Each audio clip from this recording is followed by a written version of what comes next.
Hello guys. हम अपनी series Sindh council unified grade service rules 2020 के एपिसोड नंबर 3 के साथ एक बार फिर आपकी खिदमत में हाजिर हैं। आइए हम अपना एपिसोड नंबर 3 शुरू करते हैं। एपिसोड नंबर 3 को शुरू करने से पहले हम कुछ पुराना रिव्यू कर लें। हमने अब तक रूल्स 1 से लेकर रूल 8 तक पढ़ लिए हैं, जिसके अंदर composition of service majority basis पे थी, और फिर एपीटी के हवाले से हमने कुछ रूल्स पढ़े। अब आइए इन एपीटी रूल्स को ही हम मज़ीद आगे बढ़ाते हैं और एपिसोड शुरू करते हैं। Rule number 9। रूल नंबर 9 हमें ये बताता है कि एसयूजी सर्विस में वही शख्स अपॉइंट हो सकता है कि जो पाकिस्तान की शहरियत रखता हो और सिंध का डोमिसाइल और पीआरसी रखता हो। रूल नंबर 10 हमें ये बताता है कि कोई भी ऐसा शख्स कि जो पहले से किसी गवर्नमेंट सर्विस में या काउंसिल की सर्विस में नहीं है, उसे फ़कत इसी सूरत में अपॉइंटमेंट का अहल समझा जाएगा कि जब वो 2 कैरेक्टर सर्टिफिकेट किसी भी गज़ेटेड ऑफिसर से कि जो उसके रिश्तेदार ना होते हों उनसे जमा करवाएगा, पुलिस की वेरिफिकेशन जमा करवाएगा और मेडिकल सर्टिफिकेट भी जमा करवाएगा जो कि उसको उसका कंसर्न सिविल सर्जन देगा। रूल नंबर 11 ये बताता है कि कोई भी ऐसा शख्स कि जो किसी भी कानूनी अदालत से सज़ा याफ्ता हो या फिर वो किसी और गवर्नमेंट सर्विस से निकाला गया हो, वो किसी भी सूरत एसयूजी सर्विस में अपॉइंटमेंट नहीं हो सकता। रूल नंबर 12 हमें ये बताता है कि माज़ूर अफराद और ख़वातीन इनको भी अपॉइंटमेंट इनके मखसूस कोटा से दिया जाएगा कि जो गवर्नमेंट टाइम टू टाइम यानी वक्तन फ़वक्तन मुख्तस करती रहती है। लेकिन अगर किसी सबब इस कैटेगरी का कोई भी कैंडिडेट मौजूद ना हो, कोई भी उम्मीदवार मौजूद ना हो, तो फिर मेरिट की बुनियाद पर दूसरे उम्मीदवारान को ये पोस्ट दी जा सकती है। रूल नंबर 13 हमें ये बताता है कि मुलाजमत पाने वाले शख्स के लिए ये ज़रूरी है कि वो अपॉइंटमेंट के वक्त ही अपनी तारीख़ पैदाइश का ऐलान कर दे, अपनी तारीख़ पैदाइश डिक्लेयर कर दे और उसका डॉक्यूमेंट्री एविडेंस, उसकी दस्तावेज़ात जमा करवा दे। जैसे मिसाल के तौर पर मैट्रिकुलेशन सर्टिफिकेट या फिर नादरा की तरफ से जारी किया गया कंप्यूटराइज्ड बर्थ सर्टिफिकेट या नादरा का सर्टिफिकेट।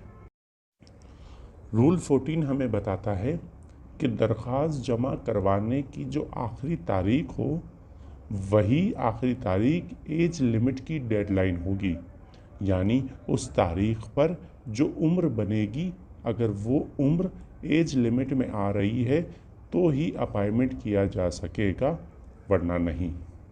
यहाँ पर एसयूजी सर्विस का अपॉइंटमेंट का चैप्टर भी क्लोज होता है और हम आगे बढ़ते हैं रूल 15 प्रमोशन के रूल्स की तरफ।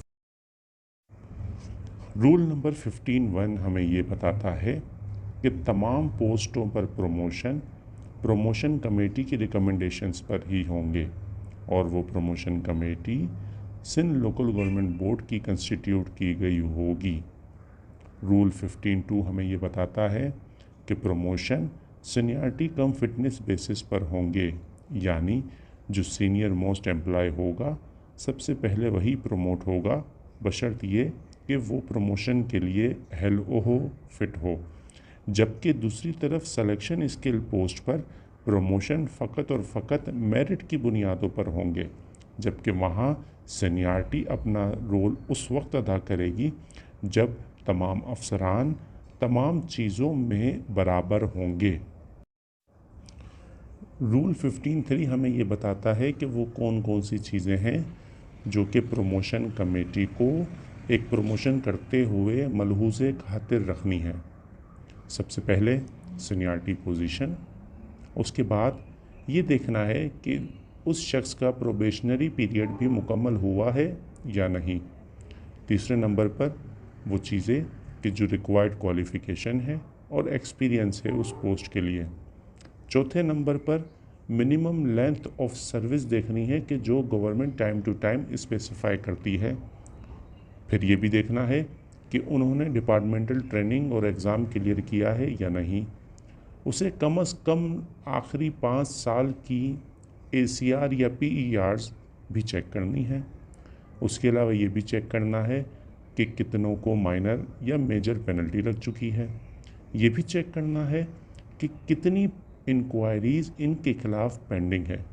और उसके अलावा भी वो तमाम चीज़ें चेक करनी है कि जो कॉम्पिटेंट अथॉरिटी किसी ख़ास पोस्ट के लिए या किसी ख़ास पर प्रमोशन के लिए स्पेसिफाई करती है। इसके साथ ही यहाँ ये भी बताते चलें कि रूल 15 का पार्ट 4 ये बताता है कि अगर कोई मेंबर अपने प्रमोशन का बेनिफिट लेने से इनकार कर दे तो फिर उसे प्रमोशन के लिए अहल नहीं समझा जाएगा। और अगर जब वो बाद में कभी प्रमोशन पा जाए तो वो हमेशा उन अफराद से जूनियर ही रहेगा कि जो उससे आगे निकल चुके होंगे, इस बिना पर कि इसने खुद प्रमोशन लेने से मना किया था। अब यहाँ से रूल्स का पार्ट 4 शुरू हो रहा है, यानी प्रोबेशन, कन्फर्मेशन एंड सीनियरिटी। ये रूल 16 है। रूल 16 का 1 ये बताता है कि कोई भी शख्स कि जो इनिशियल अपॉइंटमेंट के ज़रिए से अपॉइंट होगा उसके लिए ज़रूरी है कि वो 2 साल प्रोबेशन पीरियड पे रहेगा। और अगर कोई शख्स इनिशियल अपॉइंटमेंट के ज़रिए अपॉइंट नहीं होता बल्कि appointed by way of transfer होता है या फिर किसी और तरीके से अपॉइंट होता है तो वो भी 1 साल प्रोबेशन पीरियड पे रह सकता है अगर उसे उसकी अपॉइंटिंग अथॉरिटी चाहे।